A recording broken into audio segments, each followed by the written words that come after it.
दोस्तों 7 मार्च को हमारा कक्षा 12वीं का हिंदी विषय का एमपी बोर्ड एग्जाम 26 का पेपर होने वाला है, इसलिए लगातार मैं आपको तैयारी कराते जा रहा हूं और टॉपिक बाई टॉपिक आपकी तैयारी कराते जा रहा हूं। हिंदी में कई सारे टॉपिक रहते हैं हमारे, हर टॉपिक को मैं आपको इंपॉर्टेंट उसके क्वेश्चन आंसर बताते जा रहा हूं और इंपॉर्टेंट वस्तुनिष्ठ बताते जा रहा हूं। इस वीडियो में हम बात करने वाले हैं पद्य साहित्य इतिहास वाले टॉपिक के अति महत्वपूर्ण प्रश्न उत्तर। यहाँ से दोस्तों 2 नंबर का क्वेश्चन आपसे पूछा जाता है। ओके, तो बस और यहाँ से थोड़ा क्वेश्चन फिक्स भी रहते हैं कि कौन से आपके पूछे जा सकते हैं। तो मैं आपको जाने लगभग आपको 10 क्वेश्चन बता रहा हूं जिन्हें आपको तैयार करके रखना है। तो यहाँ से दोस्तों आपके 2 नंबर फिक्स हो जाएंगे। दोस्तों आपको अच्छे से समझा भी दूंगा, तो आप तुरंत ही आपकी वीडियो को देखते ही देखते आपकी तैयारी हो जाएगी। बाकी क्रम से अच्छे से तैयारी करना चाहते हैं 12th Hindi topper series MP board exam 26 के नाम से प्लेलिस्ट है। प्लेलिस्ट को दोस्तों जितनी वीडियो अच्छे से तैयार कर लीजिएगा। अगर प्लेलिस्ट को फॉलो कर लेते हैं तो होने वाले हिंदी के पेपर में दोस्तों आप तबाही मचा देंगे और 80 में 80 स्कोर आसानी से कर ले जाएंगे। तो विकल्प बहुत मिलेंगे मार्ग भटकाने के लिए, विकल्प बहुत मिलेंगे मार्ग भटकाने के लिए, लेकिन संकल्प एक ही काफी है मंजिल तक जाने के लिए। सबसे पहला क्वेश्चन है, भक्ति काल को हिंदी साहित्य का स्वर्ण युग क्यों कहा जाता है? भक्ति काल को हिंदी का स्वर्ण युग कहा जाता है, तो क्यों कहा जाता है? तो भक्ति काल को निम्नलिखित कारणों के कारण हिंदी साहित्य का स्वर्ण युग कहा जाता है। पहले नॉर्मल ऑब्जेक्ट में यही पूछ लिया जाता है, किस काल को हिंदी साहित्य का स्वर्ण युग कहा जाता है, तो भक्ति काल को कहते हैं। अब क्यों कहा जाता है? सिंपल, 2 नंबर का आपका क्वेश्चन आता है, तो बस 2 लाइन आपको क्या है तैयार करनी है, ज्यादा आपको नहीं पढ़ना है। तो लोक मंगल एवं तथा समन्वय की भावना थी, भक्ति भाव प्रधान था। मैंने भक्ति काल का नाम ही क्यों पढ़ा, नाम ही जिस काल का नाम भक्ति काल पढ़ा।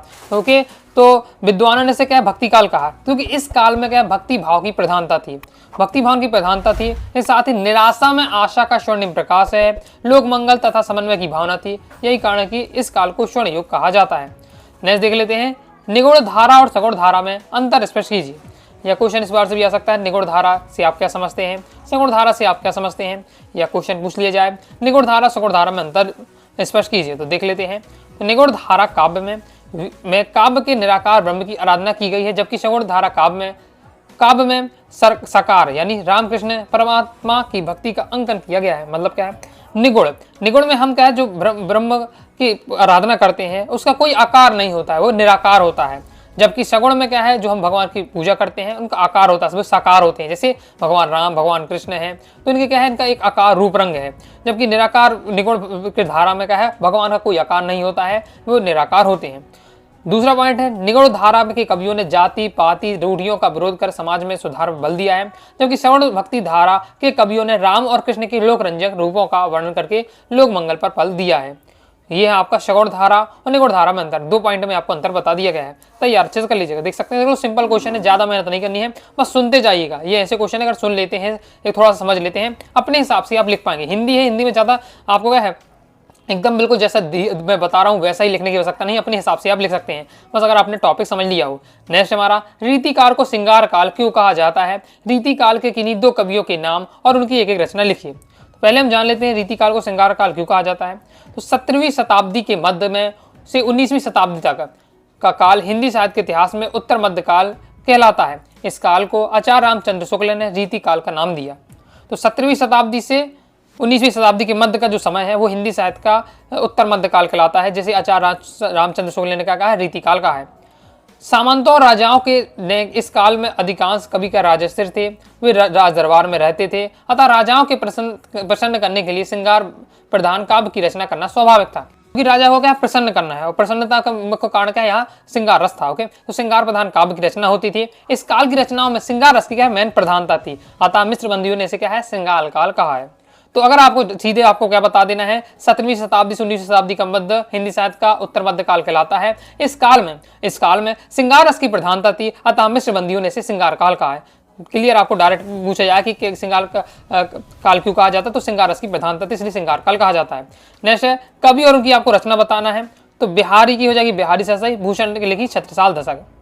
अब ये आपका एमपी बोर्ड एग्जाम 25 में क्वेश्चन आया था। एमपी बोर्ड एग्जाम 25 में पूछा, अब ये नहीं पूछा गया था रीतिकाल को श्रृंगार काल क्यों कहा जाता, तो वहां केवल आया था क्वेश्चन रीतिकाल के किन्हीं 2 कवियों के नाम उनकी रचना लिखिए। तो ये आपका आ चुका है क्वेश्चन, अभी आपका आया था। ओके, नेक्स्ट हमारा क्वेश्चन है, छायावाद की 2 विशेषताओं तथा प्रमुख कवियों के नाम लिखिए। 2024 में एमपी बोर्ड एग्जाम 24 में क्वेश्चन आया था छायावाद की विशेषताएं, 2025 में पूछ लिया गया है छायावादी कवि और उनकी रचनाएं। इसे भी आपको तैयार करके रखना है। छायावादी आपका रिपीट हो सकता है, 2024 में आया है, 2024 में विशेषताएं हैं, तो आपके इस 2026 में आ सकती है, इसलिए अच्छे से तैयार करके रखना है। तो छायावाद की परिभाषा, स्थूल के प्रति सूक्ष्म का विद्रोह छायावाद है।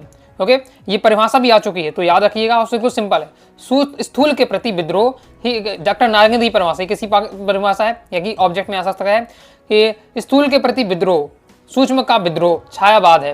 ये किसी परिभाषा डॉक्टर नागेंद्र की, तो ये परिभाषा हो जाती है। अब इसकी विशेषताएं, तो पहला है व्यक्तिवाद की प्रधानता। व्यक्तिवाद की प्रधानता है कि छायावादी कविता में मुक्ता व्यक्तिवाद की कविता है, इसमें कवि अपने निजी जो अनुभव हैं, सुख दुख हैं, उनकी अभिव्यंजना होती है। यानी इन कविताओं में कवि, छायावादी कविताओं में कवि अपने क्या सुख दुख का क्या वर्णन करता था। नेक्स्ट है प्रकृति प्रेम। छायावादी काव्य में प्रकृति प्रेम की अभिव्यंजना हुई है। इन कवियों का मन प्रकृति चेतना में खूब रवा है, प्रकृति के साथ आत्मीयता का संबंध जोड़ा है। यानी छायावादी कवियों ने प्रकृति का क्या मानवीकरण किया है, प्रकृति में एकदम जान डालने का काम किया है। फिर प्रेम एवं सौंदर्य का चित्रण, छायावादी कवियों ने नारी सौंदर्य तथा प्रेम का चित्रण बड़ी रुचि और सहृदय के साथ किया है। तो आपको डायरेक्ट याद रखना है व्यक्तिवाद की प्रधानता, प्रकृति प्रेम और प्रेम एवं सौंदर्य का चित्रण, ये आपके क्या है विशेषता है। लेकिन ज़्यादा याद नहीं हो रहा तो हेडिंग तो याद करिए, हेडिंग बस याद करिए। अगर आप उसकी डिटेल से भी याद नहीं कर पा रहे, डिटेल भी आपसे समझ में नहीं आ रहा, नहीं बनेगा आपको लग रहा है, तो हेडिंग बस आपको लिखाएंगे तो भी आपको नंबर टीचर दे देंगे। लेकिन कोशिश करिए, जो मैं आपको तरीका बता रहा हूँ ये टॉपर वाला तरीका है। टॉपर वाला तरीका कि पहले आप उनकी विशेषता पॉइंट में बताइए और उनके बारे में 2 लाइन आपको लिखकर आना है। जिस तरीके से मैंने लिखा इस तरीके से लिखेंगे तो आपका फुल स्कोर हो जाएगा। बाकी आपको 2 ही पॉइंट लिखने, या तो मैं 3 पॉइंट इसलिए देता हूँ कि अगर 3 पॉइंट आप याद करने के बाद भूल भी जाते तो 2 तो कम से कम आसाम से लिख ही पाएंगे। ओके, नेक्स्ट हमारा है छायावादी प्रमुख कवि बताओ उनकी रचनाएं। एवोडिज्म 25 में एक कवि और उनकी रचनाएं बस ही पूछा गया था। तो जयशंकर प्रसाद की कमानी झरना, सुमित्रानंद पंत की बीड़ा पर लघुजन और महादेवी वर्मा की निर्जय निहार रसीम। आगे देख लेते हैं। अब हाई चांस है कि जैसे प्रमुख कवि, छायावादी प्रमुख कवि और रचनाएं आ चुके हैं तो उनकी विशेषता पूछ ली जाए, छायावाद की, केवल छायावाद की विशेषता आ जाए 2 नंबर में, तो पढ़ के रखना है। नेक्स्ट प्रकृतिवादी कविता की विशेषताएं लिखिए। अब अभी तक ये एग्जाम में क्वेश्चन नहीं देखने को मिला है तो इसे आपको अच्छे से पढ़ के रखना है। तो प्रकृतिवाद की प्रमुख विशेषताएं, शोषकों के प्रति घृणा और शोषितों के प्रति करुणा। प्रकृतिवादी की मुख्य विशेषता है कि पूंजीवादी व्यवस्था में शोषण को जन्म देती है, समाज में सत्ता को पैदा करती है। यथार्थ का चित्रण, यथार्थ मतलब होता है वास्तविकता। तो इस काल के कवियों ने क्या वास्तविकता दिखाई है अपनी कविताओं में। समाज में जो भी हो रहा था, घटना घट रही थी, उसका एकदम बनावटी नहीं, बिल्कुल सही सही वह वर्णन किया है। रूढ़िवाद का विरोध, प्रकृतिवाद रूढ़िवाद कट्टर विरोधी है। साथ ही भाग्यवाद, आत्मा परमात्मा स्वर्ग नरक के अस्तित्व में प्रकृतिवाद विश्वास नहीं करता है। तो ये हो जाता है आपका प्रकृतिवाद की विशेषता है। अब बहुत सारे ऐसे विद्यार्थी जिन्हें ये लाइनें भी याद नहीं हो रही तो उन्हें याद करना है। तो मैं कहूँगा कि आपको क्या है हेडिंग बस याद कर लेना है। अगर दोस्तों आप क्या है हेडिंग बस भी लिख कर आ जाते तो भी आपको नंबर मिल जाएंगे। मैं इसलिए कह रहा हूँ कि मैंने कई सारे टॉपर की कॉपी का एनालिसिस किया है, टॉपर तक भी हेडिंग बस लगाते हैं तो नंबर मिल चुके हैं। ओके, तो आप भी क्या लिख सकते हैं। लेकिन मैं कहूँगा अगर आपको क्या है ओके, अब किस टीचर के हाथ में आपकी कॉपी जा रही है क्या डिपेंड करता है, हो सके वो टीचर नंबर भी काट ले। ओके, ये लेकिन आपको क्या है पूरा प्रयास करिएगा हो जाए, नहीं हो रहा तो हेडिंग तो आप तैयार करके रखिएगा। प्रतिवाद की विशेषता, शोषकों के प्रति घृणा और शोषितों के प्रति करुणा, यथार्थ का चित्रण, रूढ़िवाद का विरोध। प्रकृतिवादी कवि और उनकी रचनाएं देखें तो रामधारी सिंह दिनकर, कुरुक्षेत्र रेणुका रश्मिरथी, नागार्जुन की योगधारा सतरंग, शिवमंगल सुमन के हो जाएंगे प्रलय सृजन और धरती की बारात। नेक्स्ट है प्रयोगवादी काव्य की विशेषताएं। एमपी बोर्ड एग्जाम 24 में क्वेश्चन आ चुका है तो ये भी आपका हाई चांस है कि एमपी बोर्ड एग्जाम 26 में पूछ लिया जाए, इसे भी आपको तैयार करके रखना है। पहले तो आप क्लियर करके रखिए कि प्रयोगवाद की प्रवर्तक कौन है, सच्चिदानंद हीरानंद वात्स्यायन अज्ञे। ओके, क्योंकि ये सब आपके ऑब्जेक्ट में पूछे जाते हैं। प्रयोगवाद काव्य की विशेषता डायरेक्ट यहाँ पॉइंट में दी है। प्रयोगवादी कविता मार्क्सवादी परिलक्षित है। इस काव्य में सजग और गहरी पीड़ा का बोध होता है। प्रयोगवादी कविता भावुकता के स्थान पर बौद्धिकता पर विशेष बल देती है। तो ये हो जाती है उनकी विशेषताएं, सिंपल शॉर्ट में दी हुई हैं। हम बात करते हैं प्रयोगवाद के कवि और उनकी रचनाएं। तो गजानंद माधव मुक्तिबोध, चांद का मुंह टेढ़ा, एक साहित्यिक की डायरी। फिर धार्मी भारती की अंधयुग, कनुप्रिया, अज्ञे के आंगन के पार द्वार और बाबरा अहेरी। तो ये हो जाती है आपकी प्रयोगवाद की विशेषताएं और उनके कवि और रचनाएं। नई कविता की विशेषताएं देख लेते हैं। तो नई कविता की विशेषता क्या है, लघु मानवतावाद की प्रतिष्ठा। नई कविता के केंद्र में मानवता की को तो प्रतिष्ठा है ही, साथ ही लघु मानवतावाद के प्रति ही सहानुभूति है। बिंब योजना का अधिकता, नई कविता में मूर्तिमत्ता या बिंब योजना जितनी अधिक मिलती है उतनी से पूर्व इसके पूर्व हिंदी कविताओं की कमी थी। क्षण का महत्व, नई कविता में क्षणवाद को विशेष महत्व है। नई कविता के लेखकों का विश्वास है कि एक विशेष क्षण का महत्व बहुत सारे सामान्य लक्षणों से कई अधिक होता है। फिर नई कविता के कवि और उनकी आपको रचनाएं बतानी है। दुष्यंत कुमार मैं धूप, एक कंठ विष प्यासी, नरेश मेहता, सराय की एक रात, भवानी प्रसाद मित्र, घीस पर रोज। ये सब आपको ऑब्जेक्ट ही बन सकता है, कुछ भरोसा नहीं है, क्योंकि यही विद्यार्थी नंबर करते हैं ऑब्जेक्ट में, तो ऐसे वाले टॉपिक पढ़ते हैं। क्योंकि अच्छे जो विद्यार्थी होते हैं, मैन बुक किताब की जो हम कहानी कविता तो हर विद्यार्थी पढ़ता है, ऐसे वाले टॉपिक हमसे छूट भी गए और यहीं से ऑब्जेक्ट बन जाता है। तो जो मैं, और ऐसा नहीं कि कोई भी आपको पूछ लिया जाए। अब कहा जाए कि दुष्यंत कुमार की तो कई सारी रचनाएं हैं, तो ऐसा थोड़ी होगा कोई पूछ ले, लेकिन जो पॉपुलर होती हैं वो पूछ ली जाती है। तो वो आपको मैंने वही बताई है, आपको तैयार करके रखना है। ओके, तो ये आपकी हो जाती है नई कविता की विशेषताएं। ज़्यादा याद नहीं हो रहा। ओके, तो बस इतना हेडिंग बस याद करिए, लघु मानववाद की प्रतिष्ठा, भीम योजना की अधिकता और क्षण का महत्व, और एक लाइन उसके बारे में आप लिखने का प्रयास जरूर करिएगा। नेक्स्ट हमारा क्वेश्चन है, भक्ति काल की प्रमुख धाराओं के नाम लिखिए। तो भक्ति काल की बहुत सिंपल क्वेश्चन है। भक्ति काल को क्या दो खंड है, भक्ति काल के दो रूप हैं, एक सगुण धारा, एक निगुण धारा। भक्ति काल की दो धाराएं, एक सगुण धारा, एक निगुण धारा। फिर सगुण धारा और निगुण धारा की दो शाखाएं हैं। सगुण की बात करें तो राम मार्ग की शाखा, कृष्ण मार्ग की शाखा। राम मार्ग की शाखा इसके कवि कौन है? तुलसीदास और अग्रदास है प्रमुख कवि। कृष्ण मार्ग की शाखा के सबसे प्रमुख कवि सूरदास और मीराबाई। फिर निगुण धारा के भी दो शाखाएं हैं, प्रेम मार्ग की शाखा और ज्ञान मार्ग की शाखा। प्रेम मार्ग की शाखा के प्रमुख कवि है जायसी और रहीम, और ज्ञान मार्ग की शाखा के प्रमुख कवि है कबीर और रैदास माने जाते हैं। जिस तरीके से आपको अपना अगर क्वेश्चन आता है, जिस तरीके से आपको सॉल्यूशन को लिखना चाहिए फॉर्मेट में, उसी फॉर्मेट में मैंने आपको बता दिया है। तो बिल्कुल सिंपल है आपका, भक्ति काल की दो धाराएं, सगुण धारा, निगुण धारा। और सगुण धारा की राम मार्ग की शाखा, कृष्ण मार्ग की शाखा, निगुण की प्रेम मार्ग की शाखा, ज्ञान मार्ग की शाखा। राम मार्ग की शाखा के प्रमुख कवि पूछा जाए तुलसीदास, कृष्ण मार्ग की शाखा के सूरदास, प्रेम मार्ग की शाखा के जायसी और ज्ञान मार्ग की शाखा के कबीर। ये क्या है? प्रमुख उनके कवि हैं। ओके, तो ये आपको याद रखना, ऑब्जेक्ट पूछ लिया जाता है। ज्ञान मार्ग की शाखा के प्रमुख कवि हैं तो कबीर, प्रेम मार्ग की शाखा के प्रमुख कवि हैं जायसी और कृष्ण के सूरदास। नेक्स्ट देख लेते हैं, नामी कृष्ण से सूरदास, नाम के क्या है? तुलसीदास थे। भक्तिकालीन काव्य के प्रमुख आपको विशेषताएं पूछी जा रही हैं। बिल्कुल शॉर्ट में दिया है कि भक्तिकालीन काव्य में क्या क्या विशेषताएं हैं। यहाँ गुरु की महिमा पर विशेष बल दिया है, नाम महिमा पर। नाम महिमा का मतलब नाम जप में। ओके, नाम जप पर, नाम जप का महत्व था। भक्ति और प्रेम पर बल दिया गया, पवित्र आचरण पर बल दिया गया। आज राजस्व नहीं थे, जो यहाँ के कवि थे वो राजस्व नहीं थे। रीति काल के जो कवि थे वो राजस्व, राजा दरबार में रहा करते थे। लेकिन जो भक्ति काल के कवि हैं जैसे तुलसीदास हो गए, सूरदास हो गए, किसी राज्य में नहीं रहे, ये अपने स्वच्छंद विचरण का किया करते थे। और प्रबंध मुक्त काव्य का था और रस योजना का प्रधानता थी। तो ये भक्ति काल की विशेषता दी है, बिल्कुल शॉर्ट में दी हुई है। नेक्स्ट रीति काल की प्रमुख विशेषताएं लिखिए। एमपी बोर्ड एग्जाम अभी आपका 2025 में ये क्वेश्चन पूछा जा चुका है। रीति काल की विशेषताएं, तो पहला पॉइंट राजसत कवि। राजसती, तो मैं अभी बताया कि रीतिकाल के जो कवि थे राजसती, राजा राज दरबार में रहा करते थे। श्रृंगार, रीतिकाल का नाम क्यों पड़ा, श्रृंगार काल क्यों पड़ा जा? क्योंकि यह क्या है, श्रृंगार रस की प्रधानता थी। और वीर परक काव्य भी लिखे गए। कला पक्ष की प्रधानता थी, ब्रज भाषा का प्रयोग था। आचारत्व की प्रधानता थी, मुक्त काव्य से रचनाएं लिखी गई। आगे देख लेते हैं। आगे बढ़ने से पहले दोस्तों बता दूं, यदि दोस्तों आप क्या है हिंदी सब्जेक्ट की प्रॉपर तैयारी करना चाहते हैं तो हिंदी का आप क्या है कोर्स ज्वाइन कर सकते हैं। Play store study classes app download कर लीजिएगा और वहां से दोस्तों आपको क्या है हिंदी कोर्स ले लीजिएगा।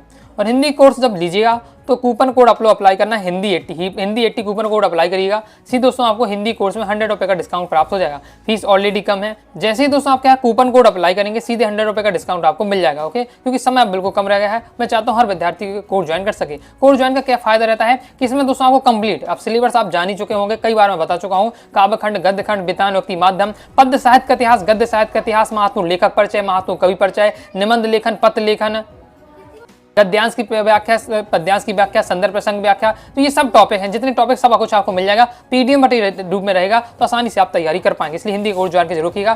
कंप्लीट आपको मटेरियल मिल जाएगा, टेंशन नहीं होगी, अपने हिसाब से आप पढ़ पाएंगे और बार बार रिवीजन कर पाएंगे। रहस्यवाद की 2 विशेषताएं लिखना है। तो रहस्यवाद ये ऐसे क्वेश्चन है जिसके कम चांस रहते हैं लेकिन इंपॉर्टेंट है। रहस्यवाद की 2 विशेषताएं, आत्मा परमात्मा के रहस्यपूर्ण संबंधों की व्यक्ति इन कविताओं में होती है और अज्ञात प्रीतम यानी ईश्वर से मिलन की उत्कंठा रहती है। नेक्स्ट है क्वेश्चन हमारा रीति काल, जैसे नेक्स्ट क्वेश्चन है वीर गाथा काल, आदि काल की 2 विशेषताएं लिखिए। तो वीर गाथा काल है जो सबसे पहले हमारा काल है वीर गाथा काल, जिसे आदि काल भी कहा जाता है। तो इसकी विशेषताएं तो आश्रय दाताओं की प्रशंसा है। इस काल में भी क्या है आश्रय दाताओं की प्रशंसा हुआ करती थी जैसे, और साथ ही वीर रस के साथ श्रृंगार रस की प्रयोग भी हुआ है। तो वीर रस तो प्रधान था, वीर गाथा काल। आचार्य रामचंद्र शुक्ल ने आदि काल को वीर गाथा काल कहा है। क्यों कहा है? क्योंकि इसमें वीर रस की प्रधानता थी। तो वीर रस की प्रधानता थी, इस साथ साथ वीर रस के साथ साथ श्रृंगार रस से परक भी रचनाएं लिखी गई। तो ये विशेषताएं हो जाती हैं। रहस्यवाद और छायावाद में 2 अंतर देख लेते हैं। तो रहस्यवाद और छायावाद में 2 अंतर क्या है? रहस्य छायावाद, इसमें हम अपनी ही आत्मा के दर्शन करते हैं, जबकि रहस्यवाद में हम ईश्वर की आभा के दर्शन करते हैं। इसमें कल्पना और भावना की प्रधानता रहती है छायावाद में, रहस्यवाद में चिंतन, ज्ञान और बुद्धित्व की प्रधानता रहती है। नेक्स्ट और लास्ट हमारा क्वेश्चन है, भारतेंदु युगीन काव्य की 2 विशेषताएं लिखिए। भारतेंदु युग की काव्य की विशेषताएं, राष्ट्रता की भावना और सामाजिक चेतना का विकास। राष्ट्र का भावना किस प्रकार से कि इस युग के कवियों ने देश प्रेम की रचनाओं के माध्यम से जनमानस में राष्ट्रता की भावना का बीज रोपण किया है। सामाजिक चेतना का विकास, इस काल काव्य के में सामाजिक चेतना का काव्य है। इस युग के कवियों ने समाज में व्याप्त अंधविश्वास और सामाजिक रूढ़ियों का विरोध दूर करने का क्या है कविताएं लिखी हैं। तो ये भारतेंदु युगीन काव्य की विशेषता है। भारतेंदु युगीन के प्रमुख कवि पूछा जाए तो भारतेंदु हरिश्चंद्र, प्रेम सरोवर, प्रेम फुलवारी और बद्रीनारायण चौधरी, प्रेमगंज जैसे जीर्ण जनपद, आनंद अरुणोदय, ये सब उनकी रचना है। तैयार करके रखिएगा। इसके साथ ही द्विवेदी युग हो जाता है आपका। पर 1-2 टॉपिक और आपको पढ़ के रखने, 2 क्वेश्चन और पढ़ के रखिए। द्विवेदी युग की आपको विशेषता पढ़ के रखिएगा। ओके, तो वो भी इंपॉर्टेंट आपका रहता है। द्विवेदी युग में हम बात करें तो उसमें भी क्या देशभक्ति की भावना प्रधान थी। खड़ी बोली का क्या है प्रयोग किया गया। तो ऐसे आपके पॉइंट जैसे मैं बता रहा हूँ शॉर्ट में इस तरह से तैयार करके रखिए। द्विवेदी युग की काव्य की विशेषता भी इंपॉर्टेंट रहने वाली है। तो इस प्रकार से लगभग जो आपके इंपॉर्टेंट थे आपके पद्य साहित्य के इतिहास वाले टॉपिक से मैंने आपको कवर करा दिया। तो ये क्वेश्चन आपको तैयार करके रखिएगा। और पूछा जाए कि ये कौन से हाई चांस से आपसे पूछा जा सकता है, तो आपको क्या है प्रयोगवाद की काव्य की विशेषताएं, प्रगतिवादी काव्य की विशेषताएं और छायावादी काव्य की विशेषताएं अच्छे से तैयार करके जरूर रखिएगा। तो आइए दोस्तों, आपको क्या है वीडियो पसंद आएगी तो वीडियो दोस्तों पसंद आई हो तो वीडियो को लाइक जरूर कर दीजिएगा। इसके साथ ही दोस्तों टेलीग्राम चैनल और व्हाट्सएप चैनल को जरूर ज्वाइन कर लीजिएगा। कोई दोस्तों डाउट आता है तो कमेंट बॉक्स में आप जरूर पूछ लीजिएगा। और क्रम से तैयारी करना चाहते हैं तो Hindi topper series MP board exam 26 नाम से प्लेलिस्ट है, तो प्लेलिस्ट में जाकर क्रम से वीडियो देखकर आप तैयारी कर लीजिएगा। मिलते हैं नेक्स्ट वीडियो में, तब तक के लिए बाय बाय।